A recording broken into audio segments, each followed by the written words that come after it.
ট্রেনের জার্নিটা বেশ মজার, তার মধ্যে সেটি যদি হয় আবার দূরের জার্নি তাহলে তো আর কথাই নেই। স্টেশন এমন একটি জায়গা যেখানে ধনী গরিব সবাইকে একসাথে দেখতে পাওয়া যায়। কারণটা আমার জানা মতে ট্রেনে জার্নি করতে সবাই সেফ ফিল করে। আমি ইন্দ্র, আমার পাশে যে ছেলেটি বসে আছে তার নাম আদিত্য, সংক্ষেপে আমরা সবাই তাকে আদি বলেই ডাকি। আমি আর আদি আমরা দুজন যাচ্ছি বীর ভবানীপুর অভ্রদের বাড়ি বিয়ের নেমন্তন্ন খেতে। আমি আদি আর অভ্র আমরা তিনজন খুব ভালো বন্ধু, যাকে বলে জিগরি দোস্ত। কাল অভ্রর ছোট বোন চিত্রার বিয়ে। অভ্র অনেক জোর করছিল, তাই আর না করতে পারিনি।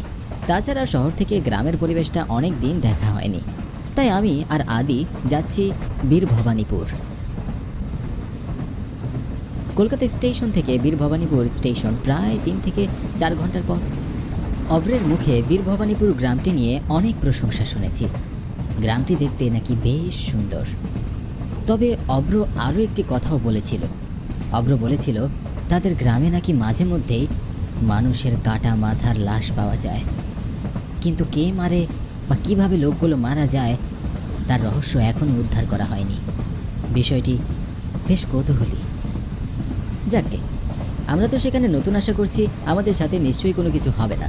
ট্রেনের জানালা দিয়ে বাইরে দেখতে দেখতে এসব কথাই ভাবছিলাম আমি। এমন সময় আদি আমার ভাবনার ভিতরে ছুরি চালিয়ে দিয়ে বলল, রে বাইরে তাকিয়ে কি এত ভাবছিস বলতো? কিছু না রে, কিছু না। আচ্ছা আদি, তুই অভ্রের বাড়িটা চিনতে পারবি তো? কারণ আমি চাইছি না বেচারার বোনের বিয়ে এত কাজ রেখে আমাদের স্টেশনে নিতে চলে আসো। আরে হ্যাঁ রে হ্যাঁ, আমি ঠিকানাটা ভালো করে জেনে নিয়েছি। আর তাছাড়া বিয়েবাড়ি বলে কথা, গ্রামে যে কাউকে জিজ্ঞেস করলেই বলে দিতে পারবে। তা অবশ্য তুই ঠিকই বলেছিস। আমি এর আগে কোনোদিন কোনো গ্রামে ঘুরতে যাইনি। অভ্রর বাড়ি গিয়ে সবার আগে খুব করে গ্রামটি ঘুরে দেখব। বিয়েতে আমরা আর কি করব বলতো? আমি তো যাচ্ছি ভ্রমণের উদ্দেশ্যে, আদির গ্রামটি দেখতে। আমিও তো তোর সাথে একই মত। আমরা দুপুর 12টা ট্রেনে উঠেছিলাম, আর এখন সময় প্রায় 4:30। তার মানে প্রায় 4 ঘন্টা ট্রেনে জার্নি করবার পরে আমরা পৌঁছে গেলাম বীর ভবানীপুর স্টেশনে।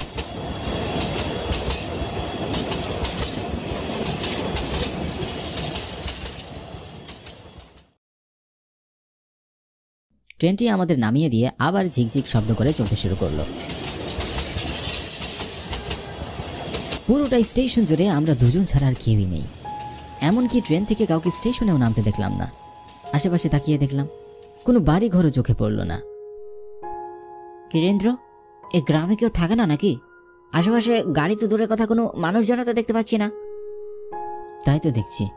আচ্ছা চল সামনে গিয়ে দেখি যদি কোনো গাড়ি বা মানুষের দেখা মিলে। আমরা দুজনে গ্রামের কাঁচা মাটির পথ ধরে সামনে হাঁটতে লাগলাম।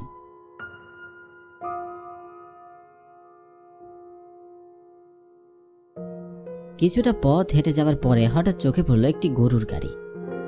সারা জীবন বইয়ে পড়েছি গরুর গাড়ির কথা, এই প্রথম সামনাসামনি নিজের চোখে দেখলাম।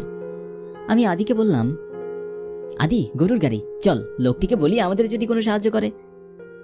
হ্যাঁ হ্যাঁ চল, তাছাড়া গরুর গাড়িতে প্রথম জার্নি হবে আমাদের, বেশ মজা হবে।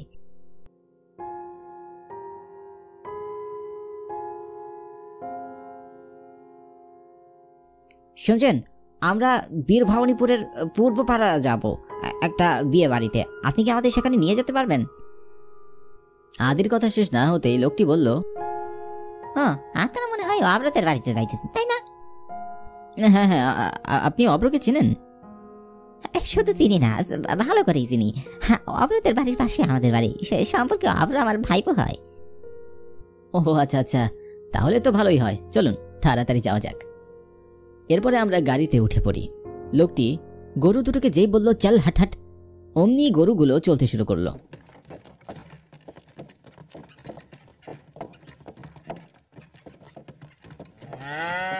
প্রথমবার গরুর গাড়িতে যেতে বেশ মজা লাগছিল আমাদের। অভ্রের গ্রামের পরিবেশটা বেশ সুন্দর। রাস্তার দুপাশে মানুষের বসতি বাড়ি, আবার মাঝে মধ্যে ঘন ঝোপঝাড়ে ভরা আবার ফসলি জমি, সব মিলিয়ে বেশ মজাই লাগছিল।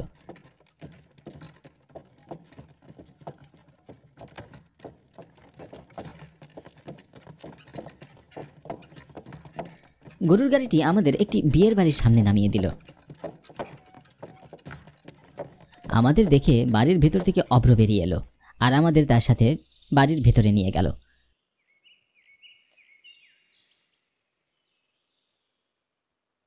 অভ্রের বাড়ির ভেতরটাও বেশ সুন্দর। গ্রামের বাড়ি হলেও বাড়িটা বেশ সাজানো গোছানো। বিয়ে বাড়িতে এখনও তেমন কোনো মানুষজন আসেনি ঠিকই, হয়তো রাতে আসতে পারে। অভ্র আমাদের জন্য আলাদা একটি ঘরের ব্যবস্থা করে দিল, যাতে আমাদের এখানে থাকতে কোনো অসুবিধা না হয়। ছেলেটা বেশ সম্মান ও আপ্যায়ন করছে, হয়তো ওদের বাড়িতে প্রথমবার এসেছি বলে। বন্ধু, তোরা এখানে বিশ্রাম কর, তো কোনো সমস্যা হলে আমাকে ডাকবি, আমি বাইরে আছি। বুঝতেই তো পারছিস, বাবা নেই, তাই সব দায়িত্ব আমার কাঁধের উপর। তোরা কিছু মনে করিস না, কাল বিয়েটা হলে আমি তোদের গ্রামটি বেশ ভালো করে ঘুরিয়ে দেখাবো। আরে তুই একদম চাপ নিস না ভাই, আমরা দুজন তোর অবস্থা বুঝতে পারছি। আসুন, আমরা একটু পরে বাইরে যাব। বাড়ির ভিতরে হালকা একটু বোরিং লাগছে। তুই আমাদের নিয়ে চিন্তা করিস না, আমরা ঠিকঠাকই থাকবো। আচ্ছা, তাহলে সাবধানে যাস। আর হ্যাঁ, ভুলেও রাত করবি না, তাড়াতাড়ি বাড়ি ফিরে আসবি। আশেপাশের পরিবেশটা খুব একটা ভালো নয়। কথাটি বলেই অভ্র ঘর থেকে বেরিয়ে গেল। এর বেশ কিছুক্ষণ পরে আমরাও খানিকটা বিশ্রাম সেরে বেরিয়ে পড়লাম গ্রাম দেখতে। একে তো অপরিচিত জায়গা, তার মধ্যে আবার বন্ধু ব্যস্ত, তাহলে বাড়ি কি আর ভালো লাগে? আমি আর আদি গ্রামের নদী দেখলাম, নৌকাতে চড়ে ঘুরে বেড়ালাম, মাঠ ঘাট সবকিছু দেখে বাড়ি ফেরার পথে রওনা দিলাম।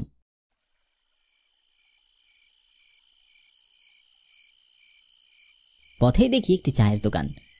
মনে মনে ভাবলাম এক কাপ চা খেয়ে তারপর বাড়ি যাই। তাই আদিকে বললাম, আদি চল এক কাপ চা খেয়ে তারপর বাড়ি যাই। আদিও আমার কথায় সম্মতি জানালো।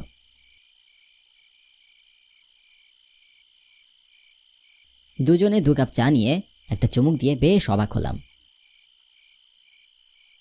এটা তো চা নয়, অমৃত।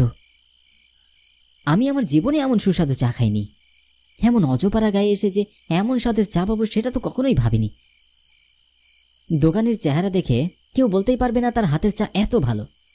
যাই হোক, হাতের চাটা শেষ করে ঘড়িতে তাকিয়ে দেখি রাত 8টা বাজে। হঠাৎ করে আকাশটা যেন কালো মেঘে ছেয়ে গেল।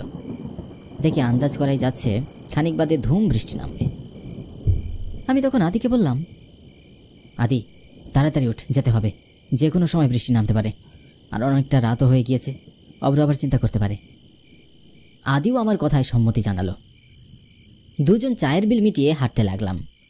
আসার পথে জঙ্গল দেখতে যতটা ভালো লাগছিল, রাতের আধারে সেই জঙ্গলগুলো হয়ে উঠেছে ততটাই ভয়ঙ্কর।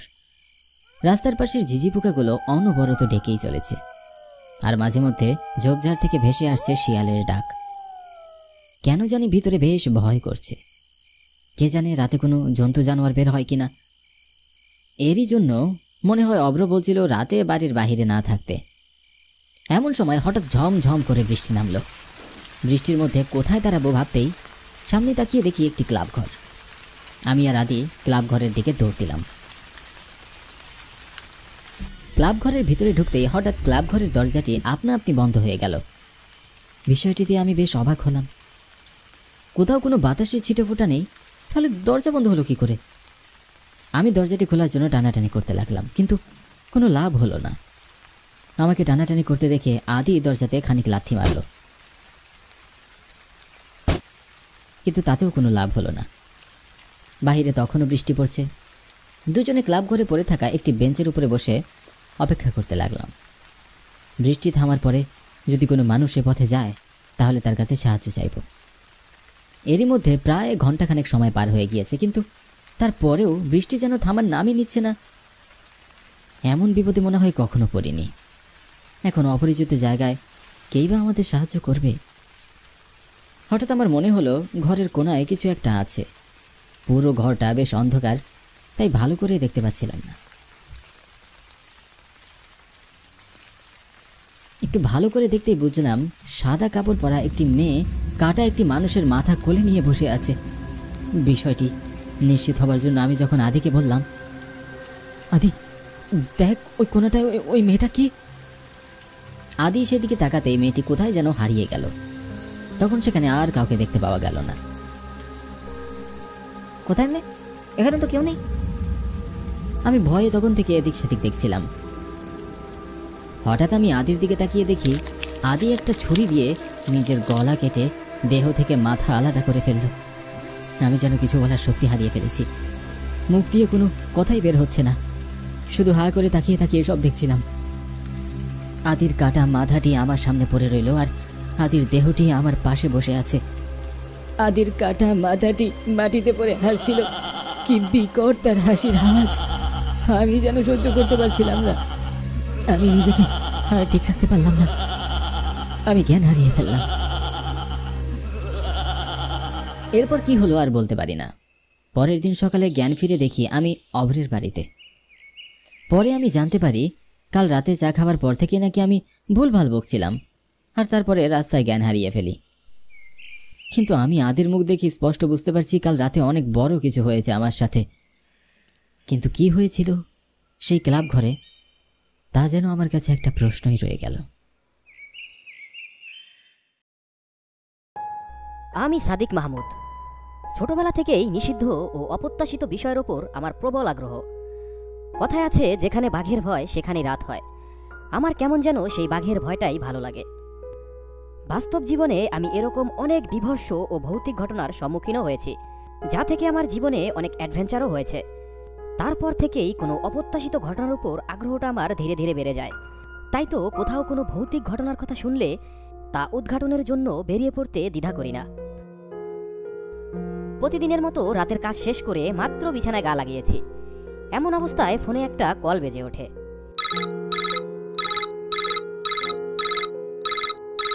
এত রাতে আবার কে কল দিল? আমি কলটি রিসিভ করতেই ওই পাশ থেকে কেউ একজন আতঙ্কিত কণ্ঠে বলে উঠল, আমাকে আমাকে বাঁচান, ওরা ওরা আমাকে মেরে ফেলবে। কে আপনি আর কোথা থেকে বলছেন? এতক্ষণে কলটি কেটে গিয়েছে। তারপর আমি ওই নাম্বারে অনবরত কল করেই যাচ্ছি, ওপাশ থেকে কেউই ফোন তুলছে না। ঘড়ির দিকে তাকিয়ে দেখি রাত 12টা প্রায়। এত রাতে কেই বা কল দিল? তাহলে কি সত্যিই কেউ বিপদে পড়েছে? অন্তত ঠিকানাটা বললেও হয়তো কিছু একটা উপায় বের করাই যেত।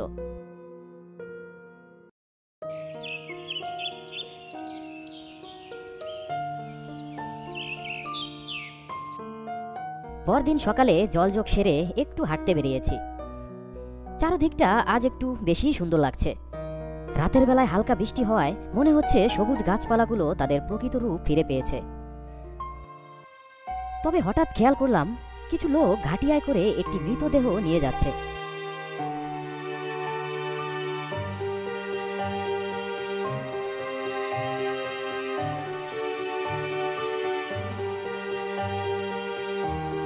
কাকু, এই সকাল সকালেরা কার লাশ নিয়ে যাচ্ছে? কেন বাবা, তুমি কি কিছুই জানো না? কই না তো। আমাদের পাশের গ্রামের আনিস সাহেবের ছোট ছেলে কাল রাতেই মারা গিয়েছে, এরা তার লাশই নিয়ে যাচ্ছে। কিন্তু আমি তো শুনেছি তার ছোট ছেলে দেশের বাইরে থাকে। তুমি ঠিকই শুনছো, তবে গত সপ্তাহে তার ছোট ছেলে প্রবাস থেকে ফিরছে। কিন্তু ছেলেটা মারা গেল কিভাবে? কি আর বলবো বাবা, চোখের সামনে এরকম তরতাজা একটা ছেলের মৃত্যু দেখে খুবই খারাপ লাগছে। শুনেছি গত রাতেই নাকি ছেলেটা তার খালার বাড়ি থেকে ফিরেছিল। যখন ওই হাওলাদার মশাইয়ের পৌর বাড়িটার সামনে আসে, শুনেছিলাম তখনই ঘন বৃষ্টি ও হালকা বাতাস বইতে থাকে। তাই সে ওই পৌর বাড়িতে গিয়েই কিছুক্ষণের জন্য আশ্রয় নেয়। তারপর ওই বাড়িতে কি হয়েছিল তা আর কেউই জানে না। তবে আজ সকাল ভোরে ছেলেটির লাশ ওই পৌর বাড়ির সামনেই পড়ে থাকতে দেখা যায়। তবে আমি যতদূর জানি হাওলাদার মশাইয়ের ওই পৌর বাড়িতে তো কেউই থাকে না। আগে থেকেই ওই বাড়ির অনেক বদনাম রয়েছে, যে কারণে মানুষ তো দূরের কথা, কোনো কাকপক্ষীও ওই বাড়ির আশপাশ দিয়ে যায় না। তোমরা এখনকার ছেলে পেলে তাই ওই বাড়ির বিষয়ে তেমন কিছুই জানো না। ওই বাড়িতে এমন কি রয়েছে যে কারণে সবাই এত ভয় পায়? হয়তো কোনো ভূতের আছর পড়েছে ওই বাড়িতে। তাহলে গ্রামে সবাই মিলে এই ভৌতিক সমস্যার সমাধান করছেন না কেন? না না বাবা, ওই কথা মুখেও এনো না, তাহলে নির্ঘাত মৃত্যু। তাই ওই বাড়ির আশপাশ দিয়েও কেউ যাতায়াত করে না। কিন্তু কাকু। কোনো কিন্তু নয়, যাও তো তুমি এখনই বাড়ি যাও, ওই বাড়ির আশপাশে যেন ভুলেও যেতে না দেখি। ঠিক আছে কাকু। কাকুর সামনে ঠিক আছে বললেও ওই পৌর বাড়ির প্রতি আমার কৌতূহল যেন ক্রমশ বেড়েই চলেছে।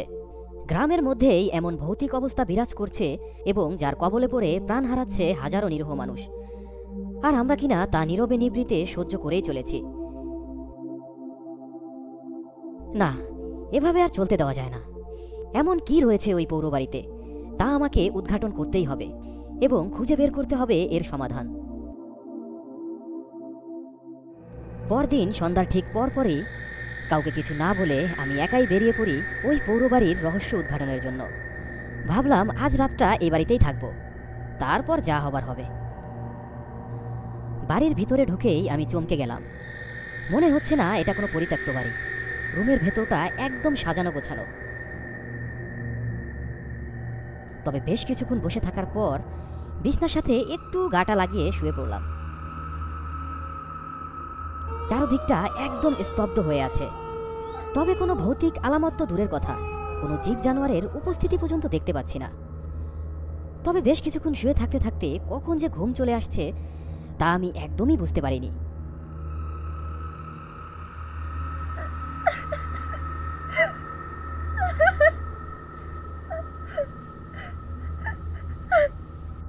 এত রাতে কান্নার আওয়াজ আসছে কোথা থেকে?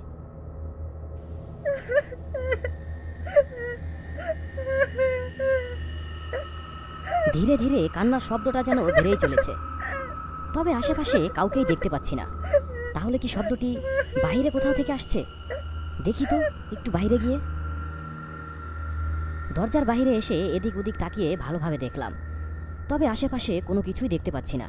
এমনকি কান্নার শব্দটাও আর শুনতে পাচ্ছি না। কিন্তু পরক্ষণেই আবার ঘরে ঢুকতেই দেখি সম্পূর্ণ ঘর একদম এলোমেলো। ঘরের আসবাবপত্রগুলো উলটপালট হয়ে আছে। আরে, এতক্ষণ তো সবই ঠিকঠাক ছিল, তাহলে মুহূর্তের মধ্যেই এগুলো কিভাবে এলোমেলো হয়ে গেল? তাছাড়া ঘরের মধ্যেও তো কেউ আসেনি। এবার যেন মনের মধ্যে একটু ভয় ভয় লাগতে শুরু করলো। নিজের অজান্তেই গাটা কেমন যেন ছমছম করে উঠছে এবং একদম স্তব্ধ হয়ে আছে চারদিক।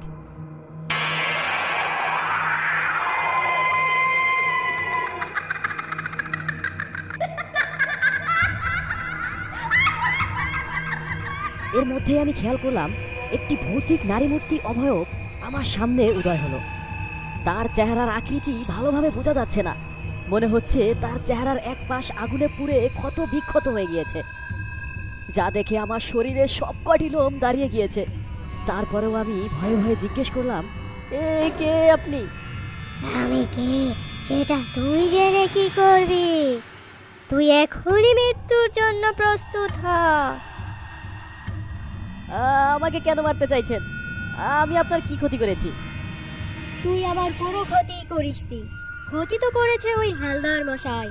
আরো 30 বছর আগে ওই হালদার মশাই আমাকে এসিডে পুড়িয়ে শ্বাসরোধ করে হত্যা করেছিল। তারপর থেকে এই বাড়িতে কাউকে দেখলে আমার মৃত আত্মা ছটফট করতে থাকে। তাকে না মারা পর্যন্ত আমি যেন শান্ত হতে পারি না। তুই এখনই প্রস্তুত হ মৃত্যুর জন্য। এসব বলে নারী অভয়বটি ভয়ঙ্কর দৃষ্টিতে আমার দিকে তাকিয়ে ধীরে ধীরে আগাতে শুরু করলো। হঠাৎ পেছন থেকে কারো গলায় আমি অঝরে একটা আওয়াজ শুনতে পেলাম, আমি এসে গিয়েছি বাবা, ও তোমার কোনো ক্ষতিই করতে পারবে না, তুমি ভয় পেও না। উজ্জ্বল কাকুর উপস্থিতিতে ছায়ামূর্তিটি ধীরে ধীরে কোথায় যেন হাওয়ার সাথে মিলে গেল।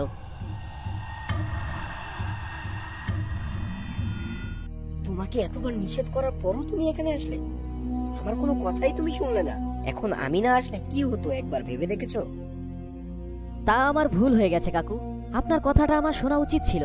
কিন্তু কাকু, ওই মেয়েটির সাথে এমন কি হয়েছিল যে তার মৃত আত্মা আজও মুক্তি পায়নি? শোনো তাহলে, এটা প্রায় 30 বছর আগের কথা। তখন হাওলাদার মশাইয়ের এই বাড়িতে একটি মেয়ে কাজ করত। হাওলাদার মশাই ওই মেয়েটিকে কারণে অকারণে নির্যাতন করত। তবে একদিন ওই হাওলাদার মশাই ওই মেয়েটির মুখে এসিড মারে এবং তাকে গলা টিপে হত্যা করে এই ঘরের মেঝেতেই পুঁতে রাখে। তারপর থেকে হাওলাদার মশাইকে এই বাড়িতে আর দেখা যায়নি, কিন্তু ওই মেয়েটির আত্মা এই বাড়িতেই ঘোরাফেরা করতে দেখা যায়।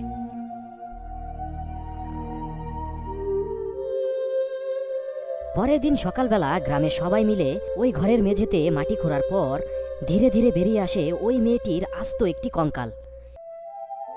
এবং গ্রামের সবাই মিলে ওই কঙ্কালটি গ্রামের একটি কবরস্থানে দাফন করা হয়। তবে তারপর থেকে ওই হাওলাদার মশাইয়ের বাড়িতে আর কোনো ভৌতিক ঘটনা দেখা যায়নি।